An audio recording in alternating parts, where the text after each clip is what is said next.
এক মন্ত্রী ছিল, সে সবসময় শুধু বলে যে আল্লাহ যা করে ভালোর জন্যই করে। তো একবার রাজামশাইয়ের একটা আঙ্গুল কেটে গেল, কোন একটা কাজ করতে গিয়ে আঙ্গুলটা কেটে গেল। ওই টাইমে মন্ত্রী গিয়ে বলে, রাজামশাই মন খারাপ করবেন না, ডোন্ট বি আপসেট, আল্লাহ যা করে ভালোর জন্যই করে। এবার রাজামশাই তো রেগে গেছে যে এতদিন একা একা বকবক করতে কিছু বলি নাই, আমার আঙ্গুল কেটে গেল, এখানে ভালোর কি আছে? আচ্ছা, মন্ত্রীকে এবার বলতেছে, তো আল্লাহ যা করে ভালোর জন্যই করে, তাই না? বলে হ্যাঁ। তো ঠিক আছে, যা, তোরে আজকে থেকে আমি জেলখানায় ঢুকিয়ে দিলাম। আল্লাহ যা করে ভালোর জন্যই করে, তার মানে জেলে যাওয়াটাও তোর জন্য ভালো। ঠিক আছে, যা, তোর মন্ত্রিত্বও কেড়ে নিলাম, জেলখানায় ঢুকিয়ে দিলাম। মন্ত্রী এবারও বলে, সমস্যা নাই, আল্লাহ যা করে ভালোর জন্যই করে। তো এবার রাজামশাই আরেকটু রেগে গেছে যে পানিশমেন্ট দিতে চাইলাম, উল্টো দেখে আমাকে নিয়ে ঠাট্টা করে, ভালো লাগতেছে না, কি করবে?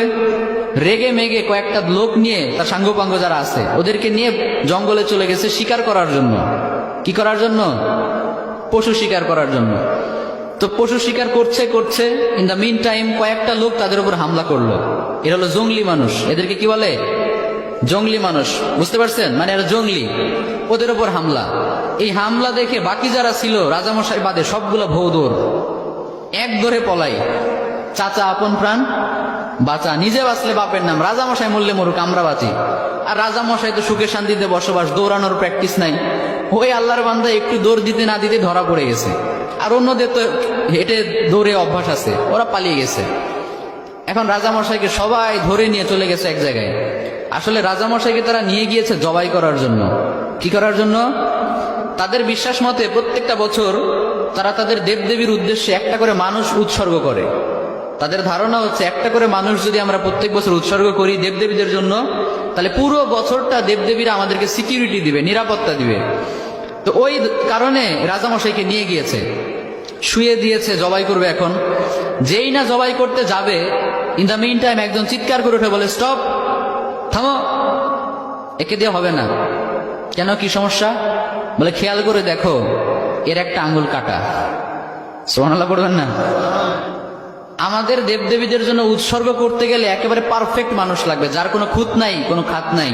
এই লোকের তো একটা আঙ্গুল কাটা, একে দিয়ে আমাদের কাজ হবে না, ওকে ছেড়ে দাও। সুবহানাল্লাহ পড়েন। রাজামশাইকে ছেড়ে দিল। রাজামশাই খুশিতে এক দৌড়ে এসে জেলখানায় এসে মন্ত্রীকে বলে, মন্ত্রী মশাই, আপনি ঠিকই বলছিলেন, আল্লাহ যা করে ভালোর জন্যই করে। কিন্তু একটা জিনিস আমি এখনো বুঝলাম না, আমার আঙ্গুল কাটার কারণে না হয় আমি বেঁচে গেলাম, তার মানে আল্লাহ যা করে ভালোর জন্য করে, বুঝলাম। তা আপনাকে যে জেলখানায় দিলাম, এখানে আপনার কি ভালো, এটা তো বুঝলাম না। মন্ত্রী মশাই বলে, রাজামশাই এখনো বুঝেন নাই? আচ্ছা বলেন তো, আমি যদি আজকে জেলে না থেকে বাইরে থাকতাম, আপনি শিকার করতে কাকে নিতেন সাথে? বলে, তোমাকেই তো নিতাম। তো আমি যদি আপনার সাথে যেতাম আর আমাদের উপর যদি আক্রমণ হতো, আমি কি আপনাকে রেখে পালাতে পারতাম? আমি তো আপনাকে নিয়েই পালানোর চেষ্টা করতাম। ফলে দুইজনই যদি ধরা পড়তাম, আপনার আঙ্গুল কাটার কারণে আপনাকে তো ঠিকই ছাড়তো, কিন্তু আমারে তো কোপা সানসু কোপা, কারণ আমার তো শরীরে কোনো খুঁত নাই। তার মানে আল্লাহ আমাকে কয়েক ঘন্টার জন্য জেলে ঢুকিয়ে চিরস্থায়ী মৃত্যুর হাত থেকে বাঁচিয়েছে। পড়েন সুবহানাল্লাহ। তাহলে এবারও বোঝা গেল যে আল্লাহ যা করে ভালোর জন্যই করে। তো এই জন্য আজকে থেকে আপনাদের সাথে যেটাই ঘটুক না কেন, মন খারাপ করা যাবে?